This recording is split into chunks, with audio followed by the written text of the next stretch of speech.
Welcome to the business of being healthy, where we are passionate about treating our health as good as we treat our wealth. Shelly Bryan here, and I am obsessed with sharing real life experiences and wisdom to help save you time, heartache, and money as you continue to grow personally and professionally. Twice a week, we push aside that BS to take massive intentional action.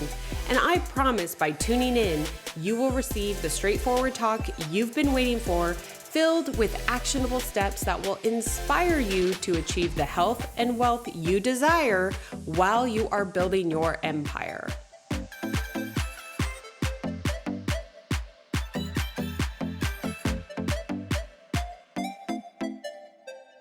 All right, well, welcome back here to another episode on the Business of Being Healthy show. Today's episode is one that you are going to definitely probably listen to twice because you're going to hear some heartfelt conversations that we're going to have, and maybe about topics that aren't always talked about yet need to be talked about. These are things that can affect our livelihood, they can affect our health, and they can affect, our overall well-being and how we're showing up. And I could not be more thrilled and honored to have Jess Johnson join me today. And she is a motivational speaker as well as a personal stylist. And this is the best part, is that she is living out her bonus round of life. Now, with that, and I've heard you say this a few times, Jess, first off, welcome to the show. But I have to what does that mean? Tell us, what does that mean for you? So hello, by the way, thanks so much for having me. I'm really excited to be here. The bonus round of my life is basically the life after I was granted the gift of sobriety. And I call it the bonus round because it's not guaranteed. It was a gift. I choose to think it was a gift from God, and I will stand by that because that's just been my experience. But I don't take it for granted. So I phrase it that way, and I say it often because without it, nothing I would have now would be possible. It really puts things in perspective, right? Like, I think sometimes when we're going through life and things happen, right? We all have different stories or different paths that we've had to go through that, like, you're living out that bonus round. It's like on those tough days, it's like, wait a minute, like, I did get that bonus round. I'm going to stay here. And I just love that. And this is like what you're going to hear today. So you want to stick around for this whole one, pause it if you have to. But just let's dive in a little bit to your sobriety. If you would just maybe kind of take us through it, because you have a thriving career right now. And you're growing into this motivational speaker. You're going to be reaching so many people, but you couldn't be doing this right now, I don't think, if you went through this journey to your sobriety. So maybe if you could take us back, and then how sobriety came into effect.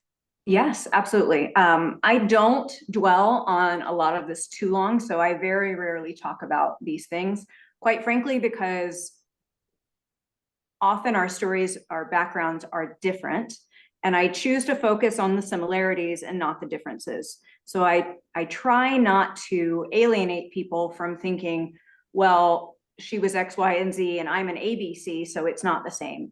But for the purpose of this conversation, I am a raging alcoholic. I have been gratefully sober since January 16th, 2017.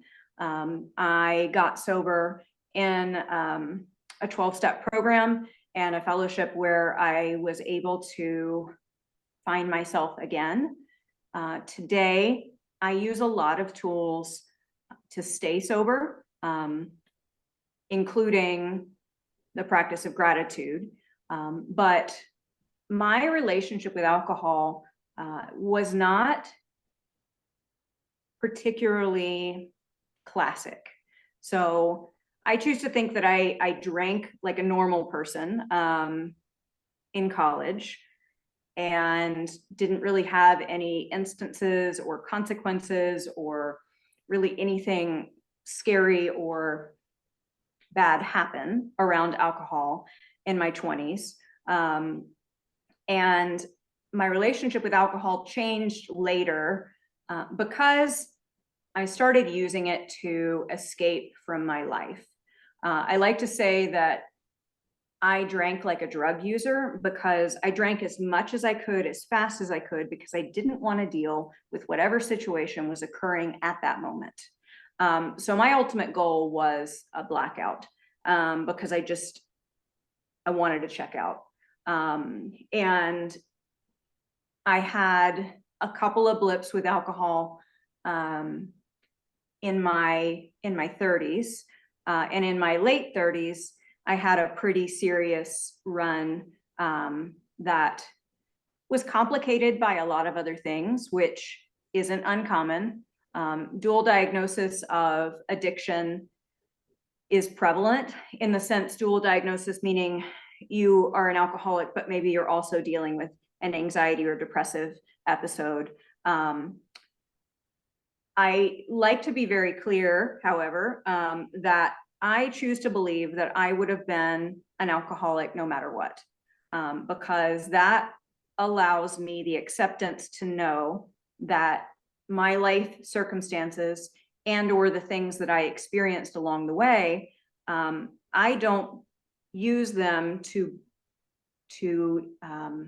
say my addiction was okay. They are not reasons for my drinking. I was not going to get and stay sober if I didn't take full accountability for my own actions.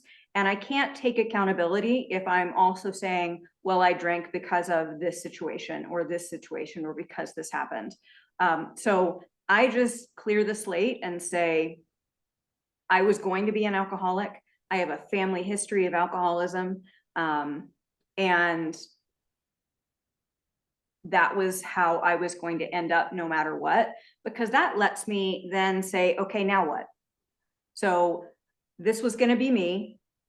These are the cards you are dealt. What are you going to do with them?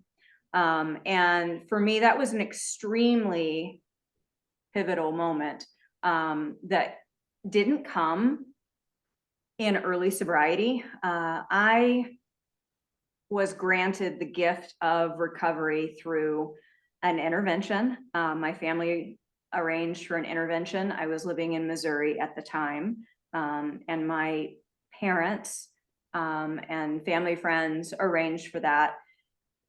And ultimately, it ended up in an interventionist company picking me up in Missouri, putting me on a plane, completely intoxicated, by the way, and bringing me to Arizona, where I entered detox and then long-term alcohol treatment.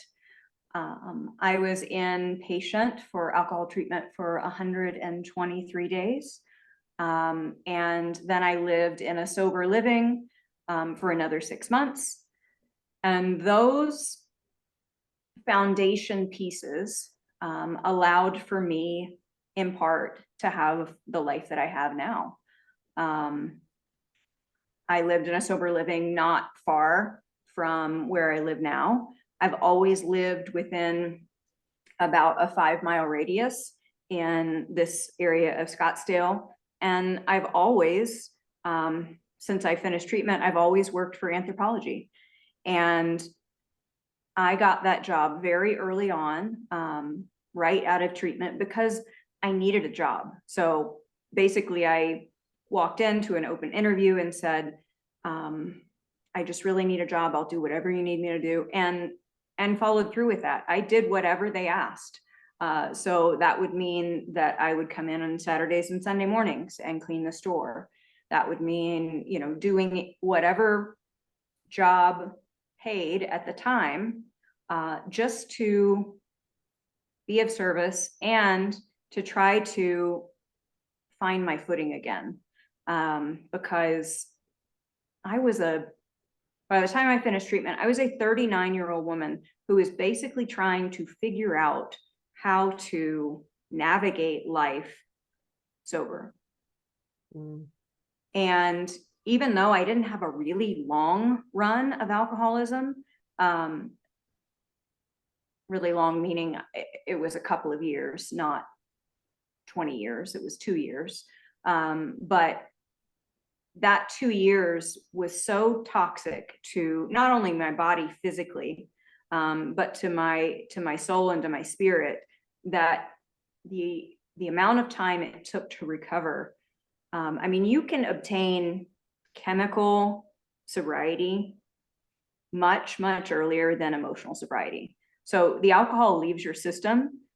Your behavior, that takes longer to change. Your way of thinking, that takes longer. Your habits takes longer. So I had to do all of that.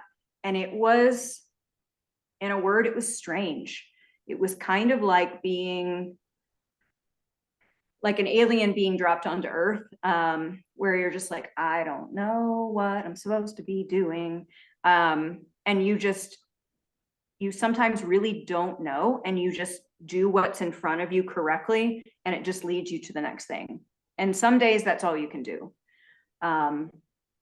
So I've been grateful to maintain continuous sobriety. I know that that is not a guarantee, and that is only granted me each day through the habits and the things that I do to make that happen.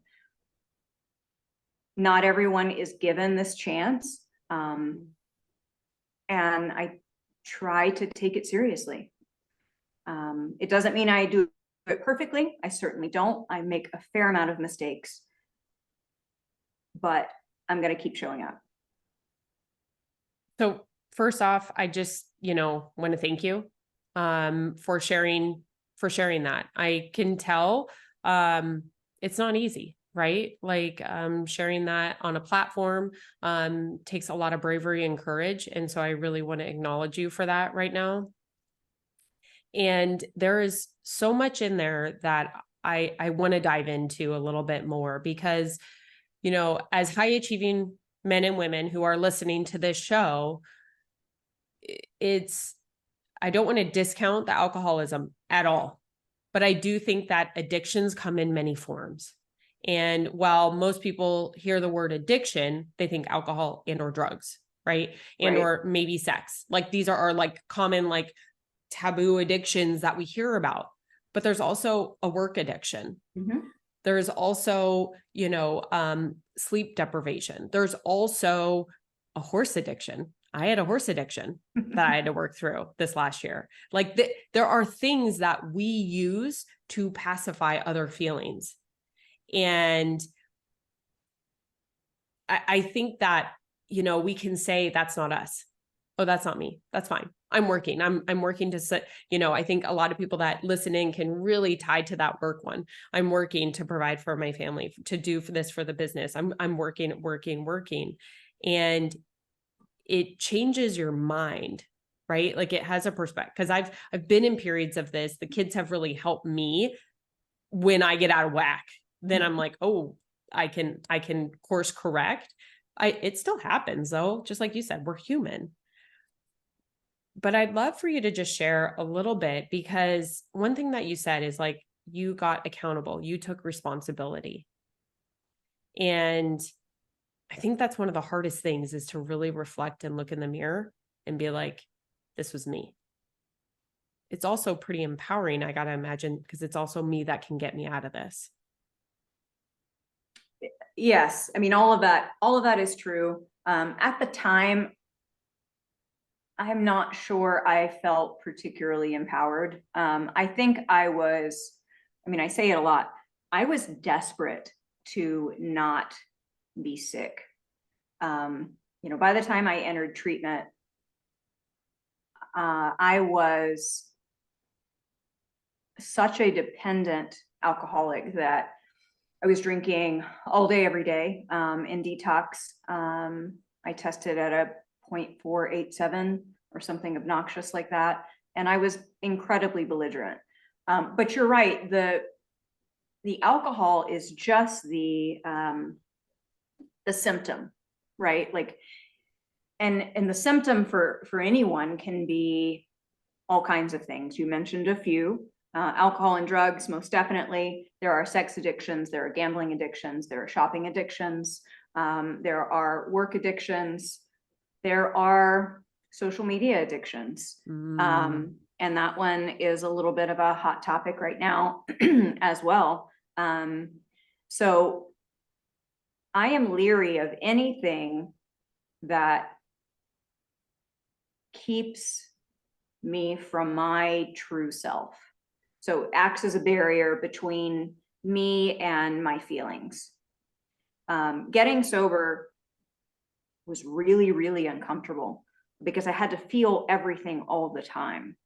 So if you are a workaholic and you perhaps are struggling with a home life that is difficult, and you choose to be at work or to throw yourself into work instead of dealing with a home situation or how it feels at home or loneliness, you're using work the same way I used alcohol, to numb the feeling of, I don't want to look at myself in the mirror and say, this is the situation, here is the reality, now what am I going to do? And so many people have been in that in different points of their lives. But the great news is that the power does exist in you. A couple of things: being willing to look in the mirror and being accountable that it is me. The problem is me, like Taylor Swift. The problem is me. It's the key. And without that, you might achieve like a small reprieve from whatever you're struggling with. But I choose to believe that ultimately you won't be able to celebrate long-term happiness without being like, yeah, I totally own that. I was wrong. And here's what I'm going to do next time to be better. And that's the great thing, is that every day that we are above dirt, walking this earth, granted by God this chance to participate in life, we have an opportunity to make different choices. So you just make a choice that's different. You don't like how one feels, go to bed, wake up the next day, do something different the next day. And I think something as simple as that is super lost on people because, you know, big money, big success, big problems. A lot of intelligent people try to make things much harder than they have to be. So simplifying down to, I don't like the way this makes me feel, so I'm going to do it differently. That's incredibly powerful. And I mean, 1,000,000% agree. 1,000,000% agree. And before we get there, I want to just go back because I want to make sure all of our listeners like caught that one piece of gold. If you get, I mean, we're not even done, but if you get this one piece so far, is that Jess said that if you are using something, alcohol, drugs, sex, work, social media, if you are using this one thing to put in place between you and your feelings, that is an indicator that you are hiding, running from, not owning, taking accountability for those feelings.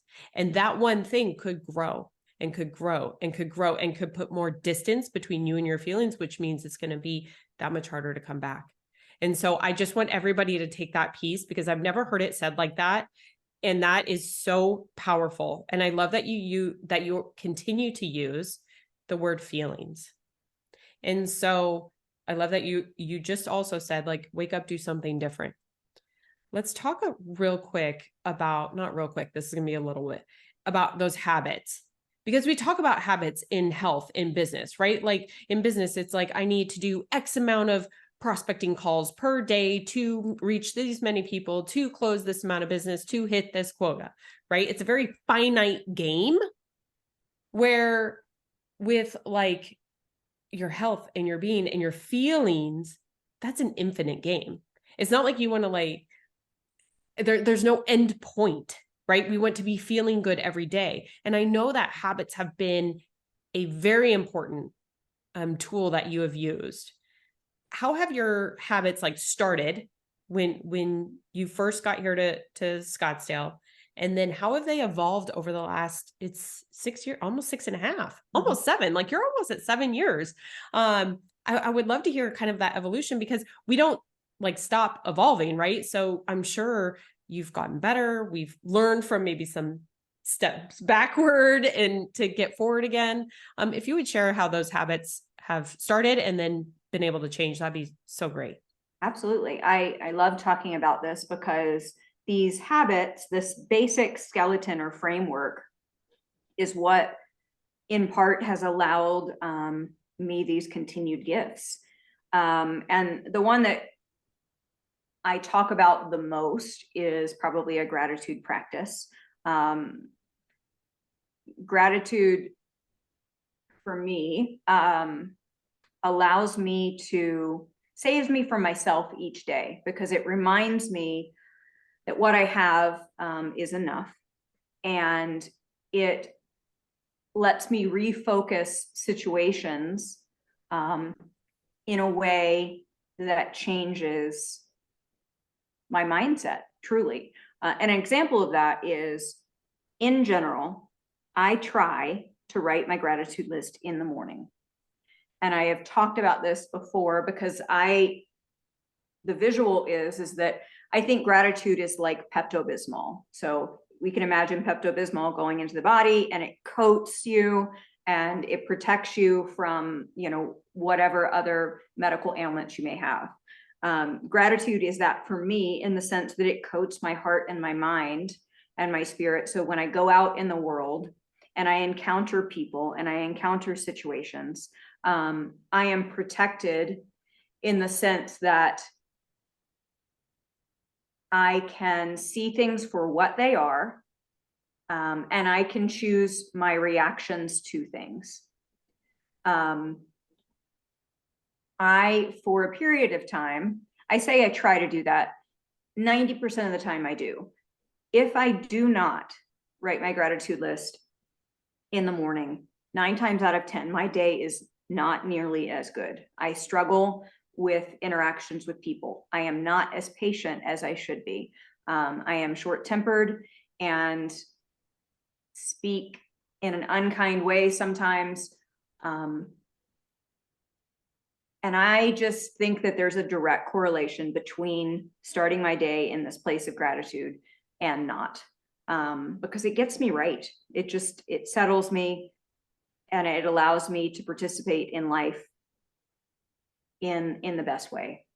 And one thing before you go on, I just want to point this out is, I hope everyone heard, like, she has more patience with everybody. Being a stylist, working in a very busy store in a very prominent shopping center here in North Scottsdale, you're interacting with all kinds of personalities, all kinds of people all day long, plus your team, right, at the store. Yeah. And so this is one thing, we talk about, is like, we're always giving to everybody else that we don't often give to ourselves. And by you doing this every morning, you're actually, indirectly, you're better for you, but directly you are actually better for everyone, that you provide better experiences for your customers, and you're a better teammate, and you just participate daily with a sense that is like, you're full, so now I can go help other people be full too in that service. And I think that is what allows what's granted me a fair amount of success, quite honestly, because I made it about them and not about me. And alcoholics are inherently incredibly selfish and self-centered. It's a selfish disease. You think nothing of other people, and everything is about you all the time. And your thinking does not immediately switch when you stop putting that substance in your body. So it is a very conscious decision to choose to think of others first. And I do it in a couple of ways. There are a few themes that enter my gratitude list every day. That's one, thinking of others before I think of myself. Another is I pray to be a good listener, being someone who has had success, being a good communicator, and having a personality that can be big and overbearing at times, I try hard to be a good listener. And there are a couple of ways that I do that. One is that I put it in my gratitude list and I'm very intentional about it.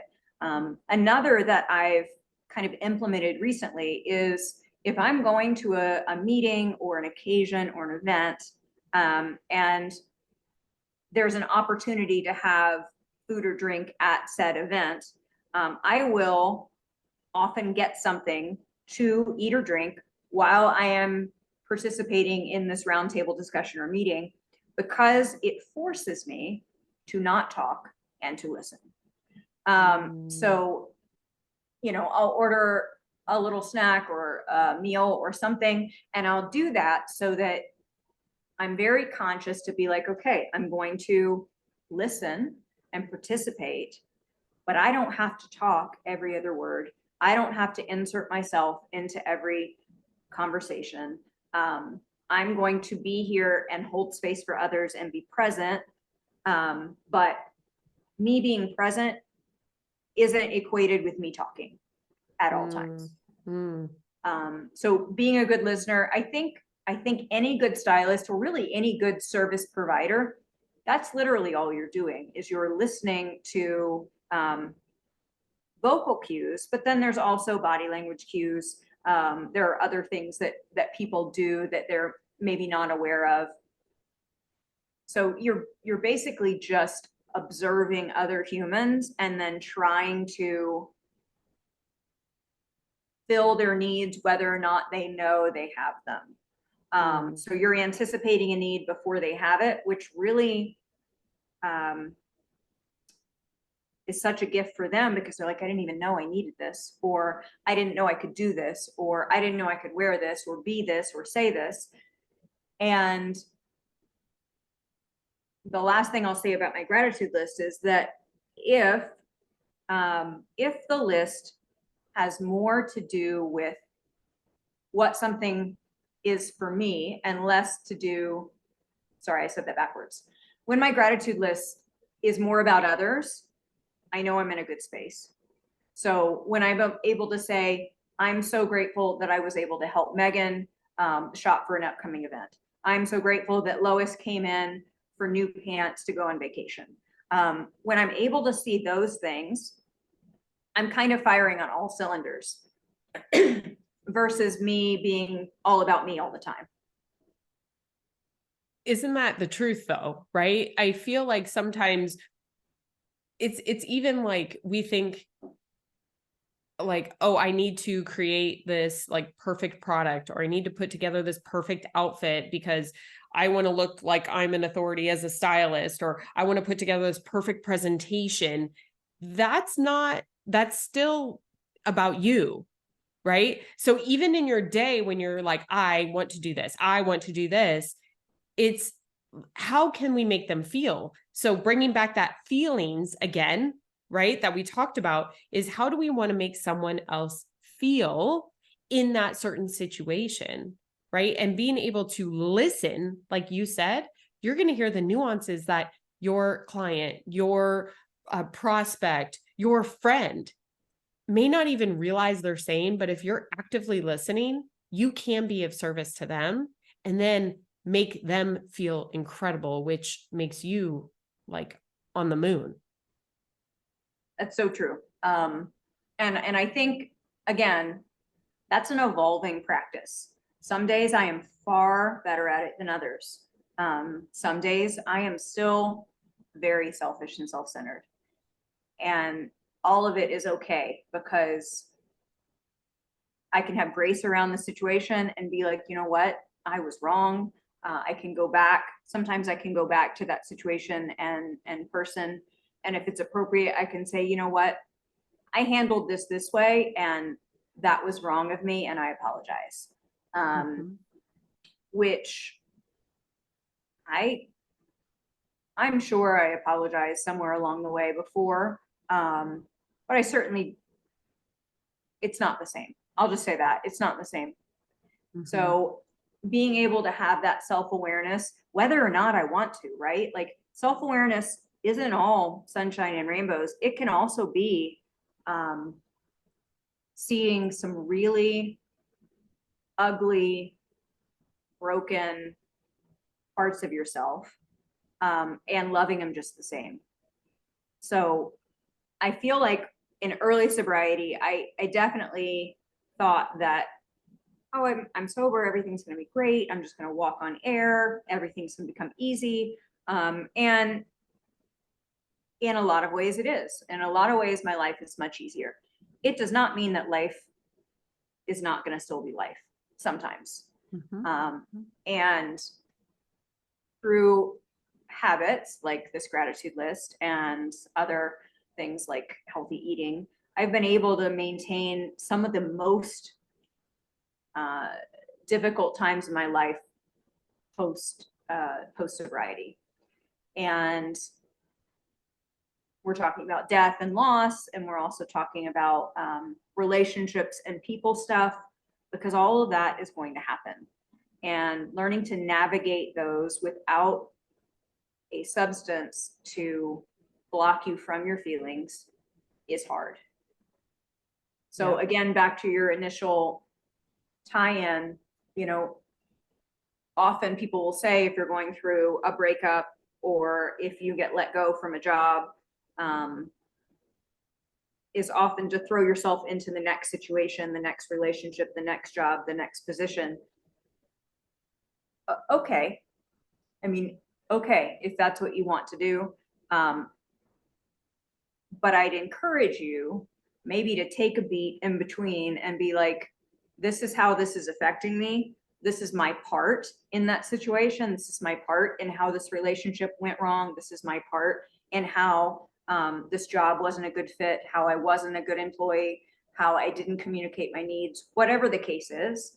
So taking a beat in between the first thing and then what you're on to next is really part of what lets us evolve and be better and show up as a healed person the next time that you have that same situation. What just hit me, Jess, and what's so neat about this, and we could even talk about this too, is you're a personal stylist now. How incredible that you came into this role, right? Where you are now have so much self-reflection, and it's not going to be perfect. You're right. This is life. We are human. We are not meant to be perfect. We're meant to strive for perfection, right? We are meant to like see where opportunities are to improve from where we were the day before, the hour before. But now you help people transform on the outside how they might be evolving on the inside. And I love the perspective, like the self-reflection. This is something, you know, I will share that in my family, there was a lot of selfishness, a lot. That's all I grew up with. And I started to see it. And I think that sometimes we need to see from the outside to be able to see what is potentially in us. And when we see that, that's when we can start making those changes. And it's hard. It's not easy. It is hard. But the fact that you use a tool like your gratitude list, it wasn't just like, let me list everything I'm grateful for and be done. You then looked at that list and said, where is my headspace right now?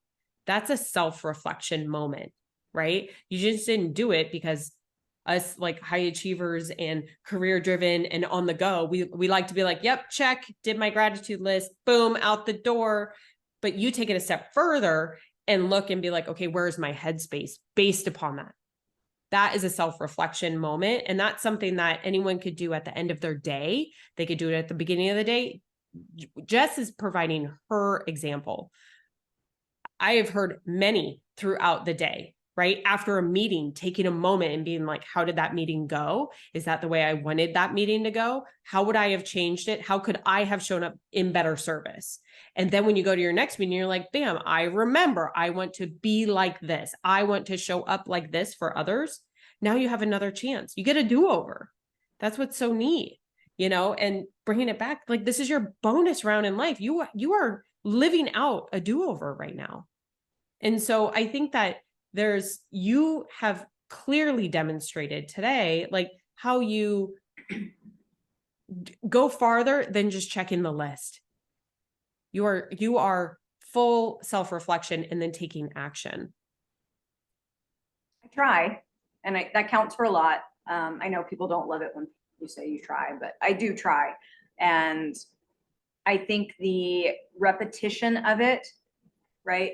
I love the idea that discipline is actually far stronger a characteristic than motivation, because the discipline of doing it, and I have written one every single day for the past 6 years and change, with the exception of one day, which I've talked about on my social media, which was a huge wake-up call for me, because I'm like, what am I doing? Like, how could I have forgotten this? Because I was so wrapped up in a situation that, it completely left my mind, which was terrifying, honestly, at the time. I'm like, wait, stop. So the discipline of doing it each day in some form, morning, night, midday, whatever works for you, the discipline far outweighs the idea of motivation, being motivated to do something. I think that's why motivational speakers are that, right? We provide motivation.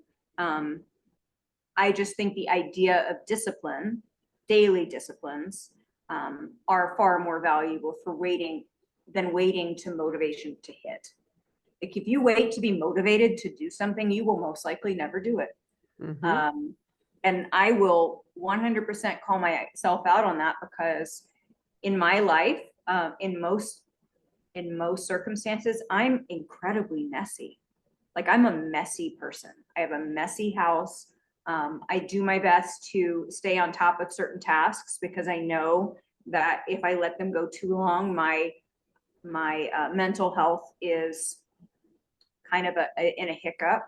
So in active addiction, not only did I have a messy house, like, I had a straight hoarder's house. And everything was so hard, I couldn't manage anything. Now I'm still messy, but I know that there are certain things that I need to do, so that I can feel better in the space that I'm in. And that's definitely still a work in progress for me. And one that I've just kind of started talking about, in the sense that the space that you work and live, and the space that you sleep in, being free of outside things that keep you, again, from yourself and clutter your space emotionally and physically, and how damaging that can be. My parents, to this day, still don't have a television in their bedroom. Never did growing up. It wasn't really a thing when I was a kid, but we didn't have TVs in our bedrooms. I don't think I had one until I was in college. And now, all these years later, my parents still don't have a television in their bedroom. And that is just a habit that they put in place, that they're like, this is not going to be in our space, in our sanctuary. This is not going to be us. I have a TV in my bedroom, and that's okay. But I'm also pretty conscious to be like, you know what? I don't have to have it on all the time. I can be in silence. I can read. I can not be on my phone. I can write. I can do other things that help me connect better to myself than drowning myself in TV. And I love television. I love movies. And I probably still watch more than I should. But I'm also aware of how it feels inside when that's all I'm doing. It's kind of like if you sit there scrolling all day, like it doesn't feel good. But, I want to come back real quick to discipline, because I really love that. Habits is like, oh, have good habits, develop habits, do this. And there's books on habits, and habits are truly, truly transformational. That being said, it's almost having the mindset to stay disciplined. And I was going to pull up this quote, and Layla Hormozy just posted this the other day. But what is required must be greater than what you feel like doing. Right? So that is having ultimate discipline. And if you, I'm going to definitely, link up Jess's Instagram, because not only do you need to follow it for the style, but her stories. She has a incredible discipline with eating her healthy breakfast every morning. And if you've been listening to the show, I am all about, fueling your body for a great day, and Right. fueling. I'm speaking of food, but even the gratitude journal, like that is like fueling. But I would just love to touch on, there's something else that you did for yourself, an investment that you did for yourself, and you had a gastric sleeve. But just recently, you had a doctor that really supported it, and before you didn't. I'd love for you to share, the decision on why the gastric sleeve, and then what discipline has kept you right now where you are maintaining the results and didn't expect that tool to do it for you. I mean, tools are just that. There are tools in our toolbox for life. And in August of 2014, in August of 2015, I did have the gastric sleeve procedure after about a year of working with all kinds of doctors to try to figure out what was misfiring in my body. Mm-hmm. A quick background on that. I have PCOS and endometriosis. I had miscarried multiple times, and my hormones and post-surgical body just kept snowballing in a way that I could not recover. And I was doing everything that I knew how to do. I was working with a physical trainer. I had a nutritionist. I would work really, really, really hard with a trainer and with an eating plan. And I'd maybe lose 2 pounds, 3 pounds. And it just became heartbreaking, truly. Because ultimately, and at the time in the situation I was in, I did very much want to be a mother and be pregnant and have a family. So that was extra heartbreaking because doctors were basically like, you have to be able to lower your BMI to X amount in order to maintain a healthy pregnancy. So after working with physicians who, quite frankly, weren't all that helpful, there was a lot of medication. There was a lot of pharmaceuticals, a lot of things that they thought would be a quick fix. I took certain diet drugs for a while and had really negative side effects from them and kind of didn't care because I was that desperate. At one time, before I got sober, I was on 16 different pharmaceuticals. And it ranged from anxiety and depression to high blood pressure, cholesterol, all kinds of health indicators that were a huge problem. And the most difficult thing for me was that I was eating well and I was staying active and I was doing all the right things, and the output wasn't reflecting that. So I opted for the gastric sleeve, like I said, as a last ditch effort to be able to get pregnant and stay pregnant and have a healthy pregnancy. And it was drastic. It's a drastic procedure. The pre-op leading up to it is intense. The post-op after the procedure, and then the eating plan to kind of get acclimated is also difficult. And I kind of followed all of that to a T, because again, it was that gift of desperation that I was determined, and it was hard. Like I was sick, I was nauseous a lot, there was pain and discomfort, and I was like, I don't want to do this again. You know, if I'm going to be in this much discomfort, I'm going to get something out of it. So I set myself to be like, you know what, I'm going to do what the doctors asked me, and I'm going to like follow this eating plan to a T. I will interject one thing. I'm not a doctor, and I don't know for sure, but I did follow doctor's orders and wait until a certain time period after my gastric sleeve to begin drinking again. Alcohol metabolizes in the body much differently with gastric sleeve than it does for a regular person. And I will say that, again, the accountability. Having a gastric sleeve didn't make me an alcoholic.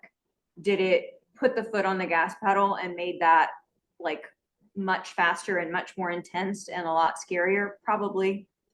That was my experience. But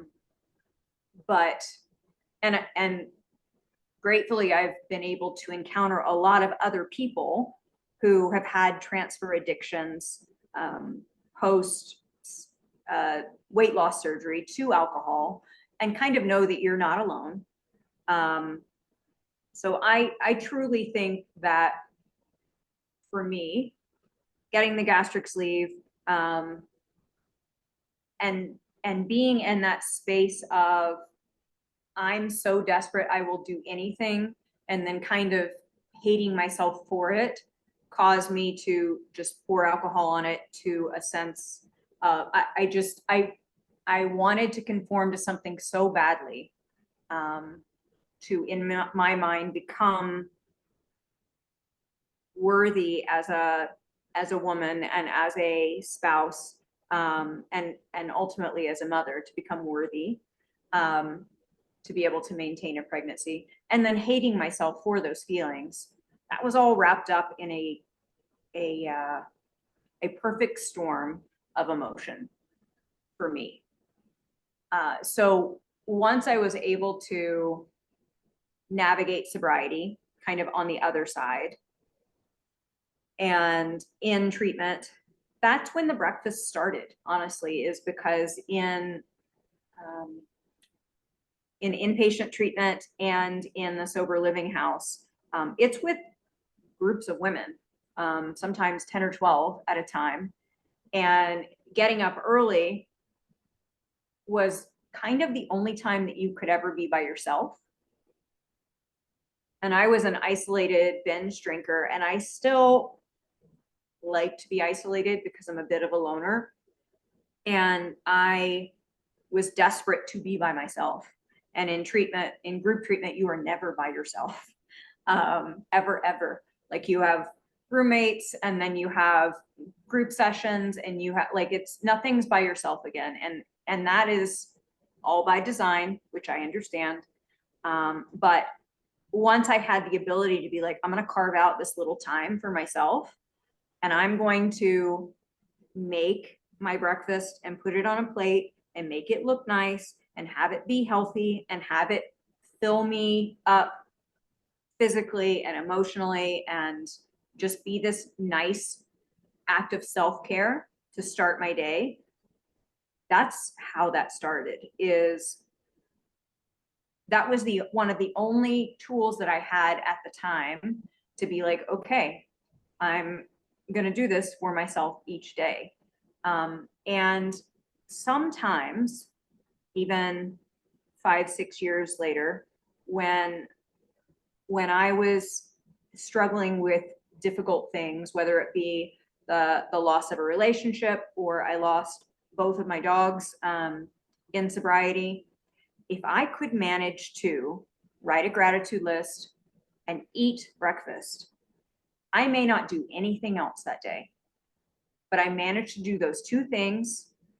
And to me, that was enough, because I was filling my body in a way that was proper in fuel, and I was filling my soul and my spirit with the gratitude list, and everything else could wait. Mm-hmm. Everything else could fall by the wayside until I was able to kind of participate in life again. And yeah, I do post my breakfast for a couple of reasons. I think it's fun. I do love the comments and the feedback about it. But again, it's also a piece of that accountability, where if I don't post something, or it's such a habit and such a expected post from me, that if someone in your community is suddenly like, hey, are you okay? Is there something going on? Can I help you with something?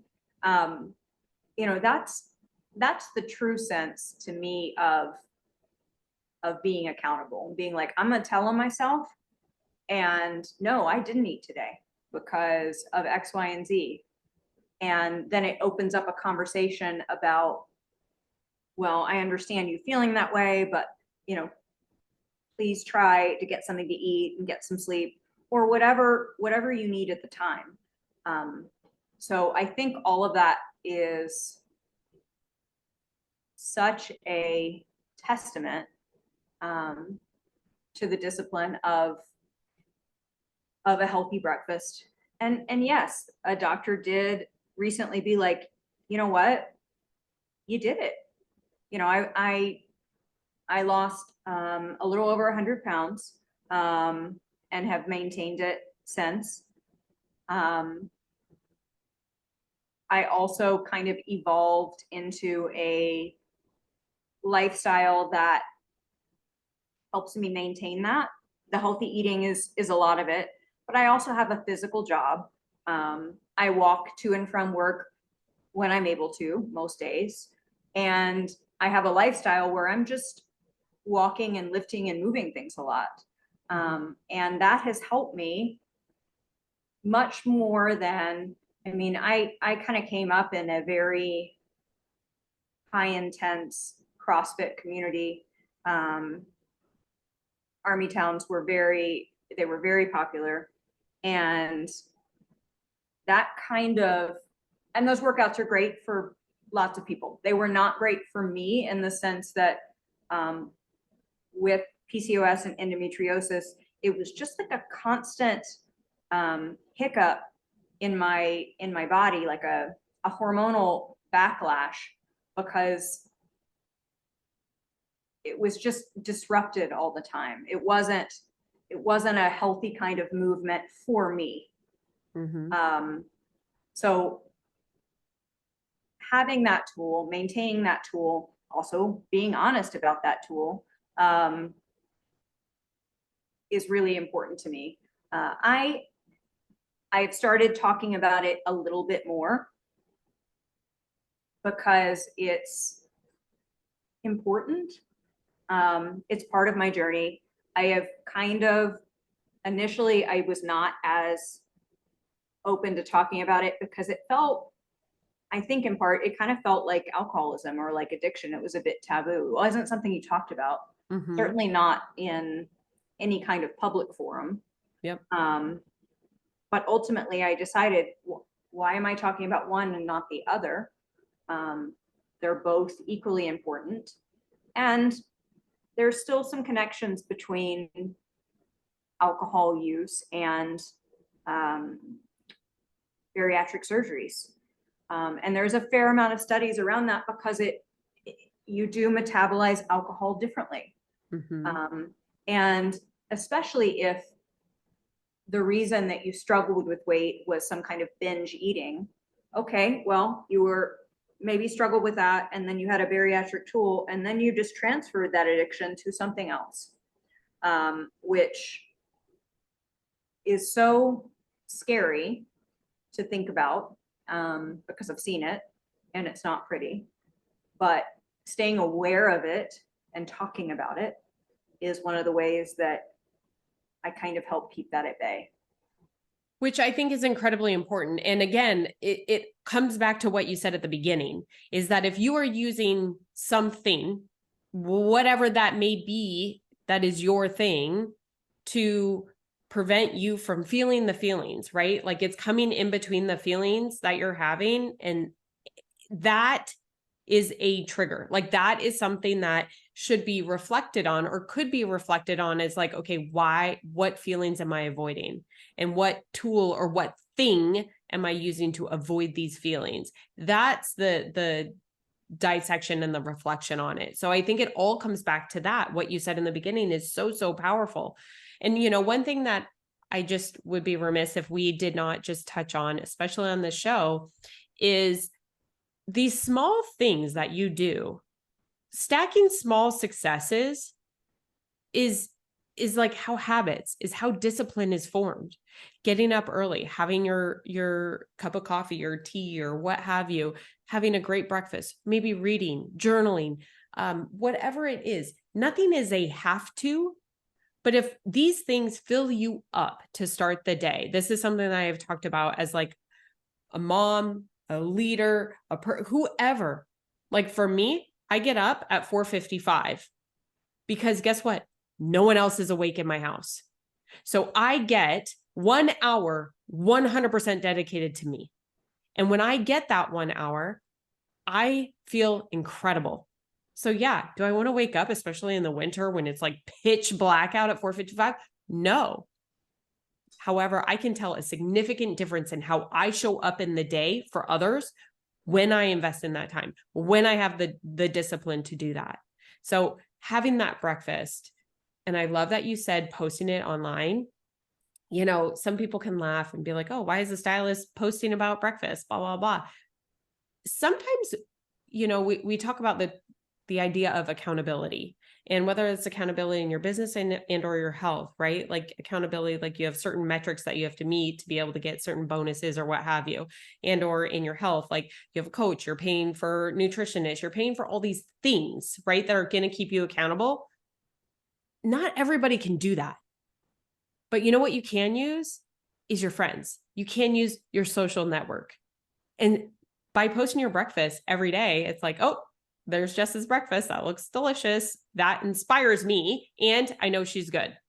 So when you need to be held accountable, or when you want to be held accountable, sometimes we do, to become disciplined. We do need to be held accountable. Know that you don't always have to go spend money and hire the coaches and hire the mentors and what have you.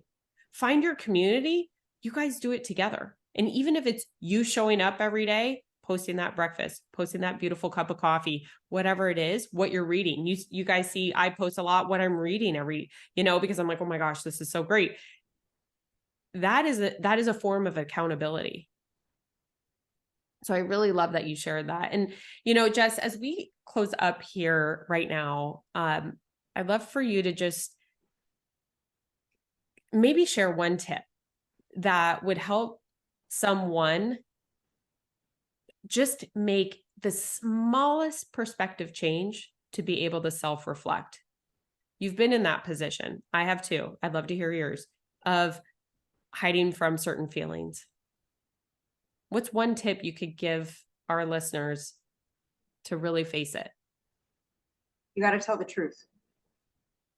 You got to tell someone something. And I'll say that the first time that you get honest, that it doesn't necessarily have to be the big thing. It can be the smaller thing. And it can be, you know what, I really didn't like the way that you spoke to me. I'd prefer like that you not say that, or I'd prefer that you don't tell that kind of joke in my presence, or I'd prefer you not bringing that situation up. And then eventually you're able to get honest about the big things, in the sense that you could potentially, and I'll speak for myself, I could look in the mirror and say to a group, I am a raging alcoholic. I need help. I am struggling with self-worth. And I had a lot of things in my life that I was not honest about with a lot of people for a while. And ultimately, all of those half truths or outright lies, they add up to a whole lot of what I say is like my insides and my outsides didn't match. So I had this facade of this person and this situation where everything on the outside appeared a certain way, but on the inside, like I was literally dying. And at the end, I was trying to end my life either by alcohol or by putting myself in situations that were so dangerous that I could have. And it wasn't until I started to tell the truth about what had happened, what I was feeling, what I wanted, what I needed. Once I started to do that, that's when I found relief. So I think, so it sounds very simple. It's like, tell the truth. Kids can get it right most of the time. As adults, we like to spin things into, well, I'm not going to tell you I'm not okay because you're so busy with your own life. I don't want you to worry about me. So it's, I'm protecting you from this about me, where in the sense is bullshit. You're not telling the truth because you don't want to tell the truth, because you're not able to verbalize it, which is a very real thing. Like the first time that you tell the truth, and it's like that thing that's way down in your soul that you never thought that you would voice on this earth, and you're able to kind of spit it out in the presence of others and be accepted and make changes around it, it changes your life. So the next time that somebody asks you, how are you? You can simply say, I'm okay, or I'm not okay. And it's okay to not be okay. We've all been in social situations where it's the curse of fine. I'm fine. I'm fine. Everything's fine. She was not fine, right? Like the Morgan Freeman voice over the top, and she was not fine. Which for me, again, on the gratitude list, I want my insides and my outsides to match. If I am okay, you're going to know I'm okay. If I'm not okay, you're also going to know that I'm not okay. Both are fine. Both are completely acceptable. Both are allowed in your life. But if you want to change your life, change your circumstances, level up, you got to get honest. Jess, I just got to say thank you. I mean, what an incredible episode. I want to acknowledge you for everything that you shared. I know that you touched many lives today, and even if you only touched one, it was 100,000,000% worth it. I know that you touched mine, but I know that one of our listeners, you gave them something new to think about. Now, I know that you are on Instagram. Is there anywhere else that they can follow you? And I'll make sure that we link it in the notes. I have a presence on LinkedIn as well, and Facebook. I am currently looking for future opportunities to share my message. And if you think that I would be a good fit for your organization to share in a workshop or a seminar or a conference, I would love to talk about it. Awesome. Well, this is a great one to give them a taste of what they could get. Now, thank you again. And everyone tuning in, really appreciate you. Stay tuned, because I am going to be dropping a 5-part series, which is my Health and Wealth Blueprint series. So that is coming up. You're going to want to be watching that. And then don't forget, however you found this show, social media, a friend, pay it forward, share it with someone else, and let's touch lots of lives here.